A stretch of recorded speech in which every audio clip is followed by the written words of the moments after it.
People don't understand necessarily what is profit versus what is revenue. So do you just want to kind of start there? Here's the idea. Revenue feeds your ego, profit feeds your family. What that means is this.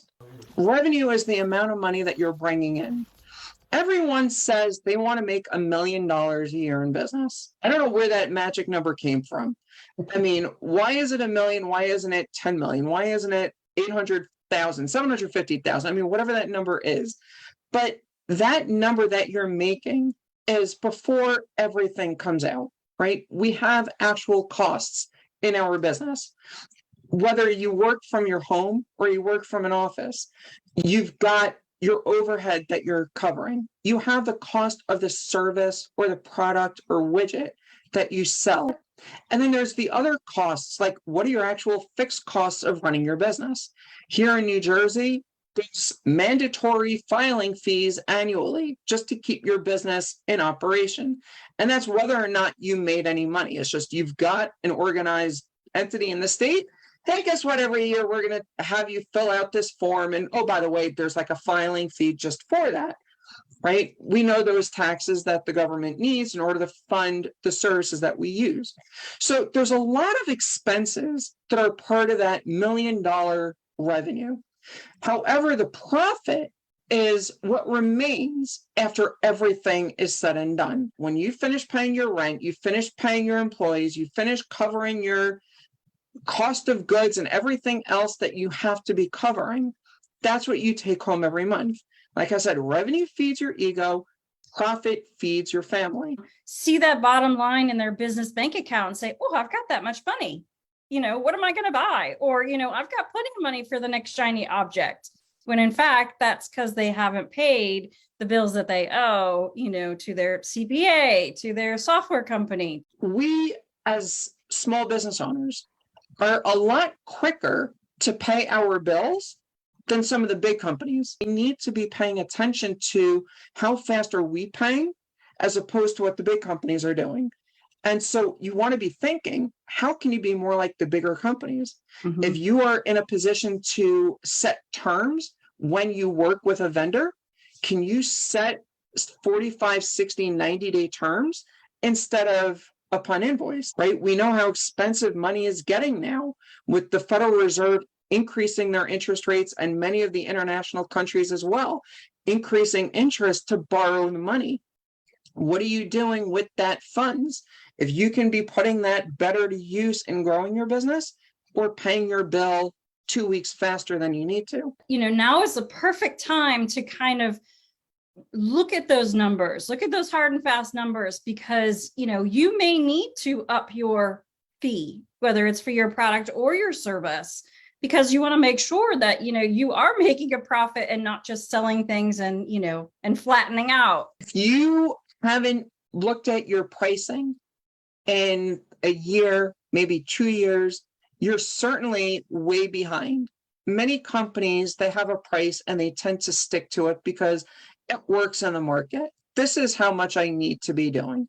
There are certain things that may make sense for you to keep offering at the same rate.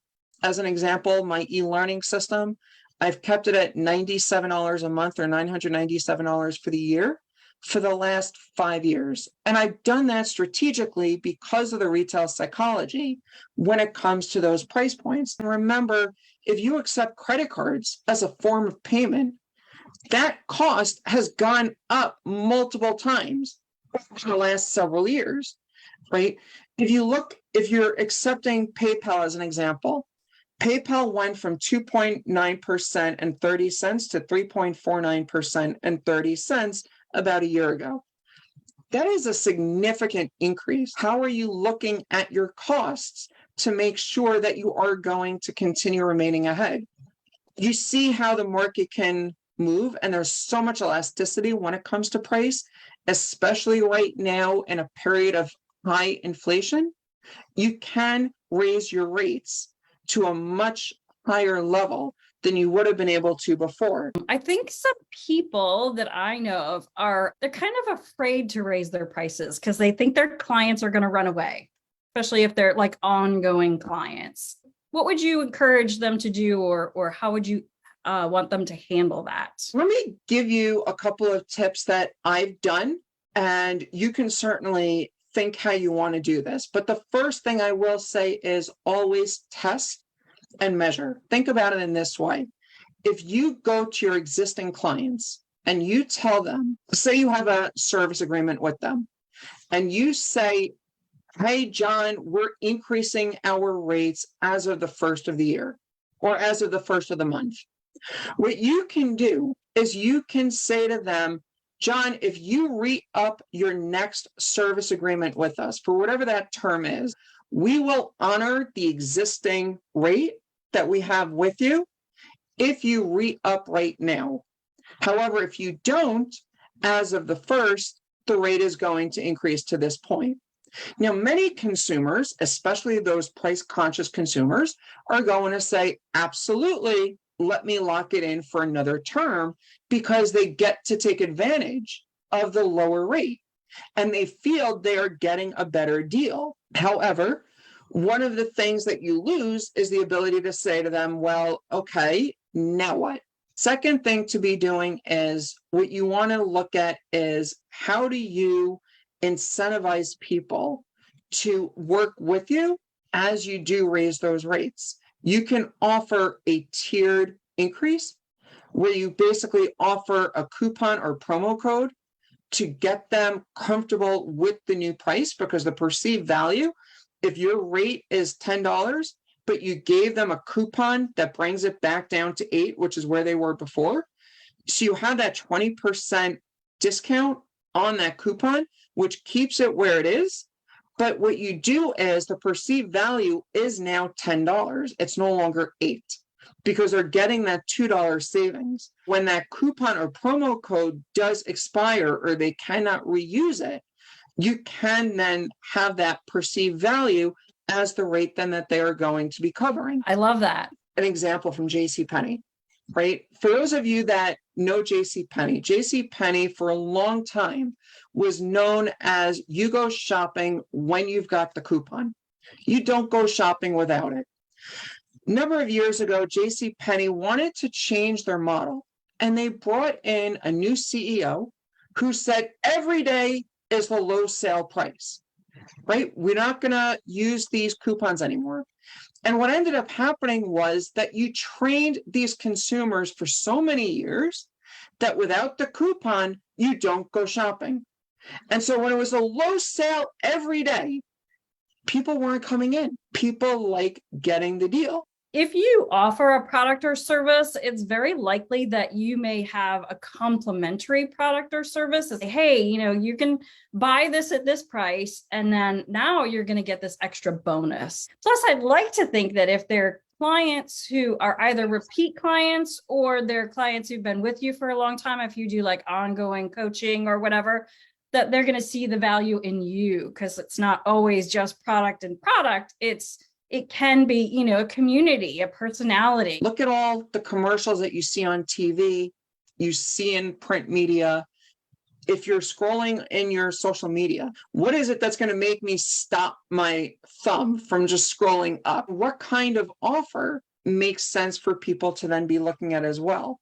And so sometimes, like you said, I may not be able to afford this, but can I do this, right? Can you downsell into a lower value program where they don't get A, B, and C because they're not buying the higher package, but they're still getting the value that they're looking for? Apple, as an example, is great at the cross sells and the upsells. Think about that for a second. You buy your phone and they're giving you 60 days of their care coverage. Well, is there a value of upgrading? Well, if you just spend $1,000 on the phone and something happens, it's going to be a lot cheaper to invest $100 in getting the care rather than another $1,000, right? So somebody comes into your program, maybe today they cannot afford the higher package, but they see the value and they see the results that they can start getting.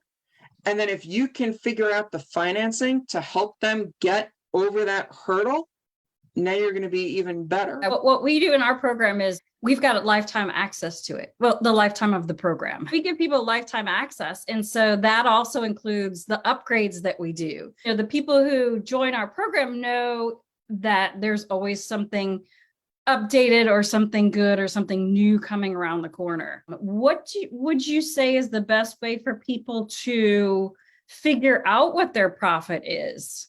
You need to understand a couple of basic financial statements. There's your P&L, your profit and loss statement. There's your balance sheet. There's your cash flow statement. You also need to understand, as an aside, what your acquisition cost is. Because if you know exactly how much it costs you to get a customer, you know how much you can invest to get a customer. If you don't, and you're reliant on the checkbook means of running your business, you really are going to potentially be losing too much because you don't know what the lifetime value is and what it actually costs you. And if you're using an accountant, you're using a bookkeeper, they should be in a position to give you what your profit and loss statement is. If you're using accounting software like QuickBooks or anything like that, you do have an option also of looking at your P&L statement. But in terms of figuring out your profit, what you need to really be careful of is, what are your fixed and variable costs? Your fixed costs are those things like your rent, the salary, your phone service, your internet. These are your fixed expenses.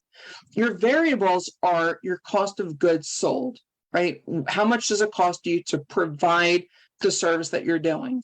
What is the marketing? So you need to be looking at your fixed and variable expenses, and that helps you also figure out your break-even point. At what point are you crossing into profit or a loss? The numbers don't lie. They tell a really clear story on where your business is. When you can know exactly what those numbers are, you're going to be in a lot better shape. Be aware of, where you're spending your money. Take this time to look at those numbers. I did this even with my insurances. I reached out to my providers and I said, I'm shopping it. I need to know, is this the best deal?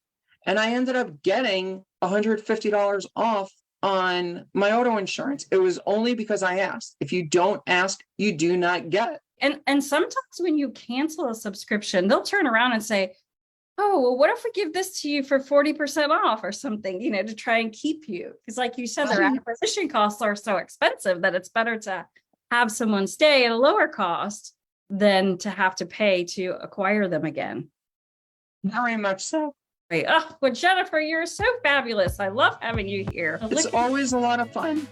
I'm very grateful that you came in today and spent some time with us and helped us better understand profit and revenue, because if you don't understand that, you're going to have a lot of trouble, especially if you grow. So learn your numbers, understand your numbers, make sure that profit has a nice, good percentage of what you're bringing in to your revenue. Thank you again, Jennifer. Thanks everyone who's been here, and we'll talk to you all soon.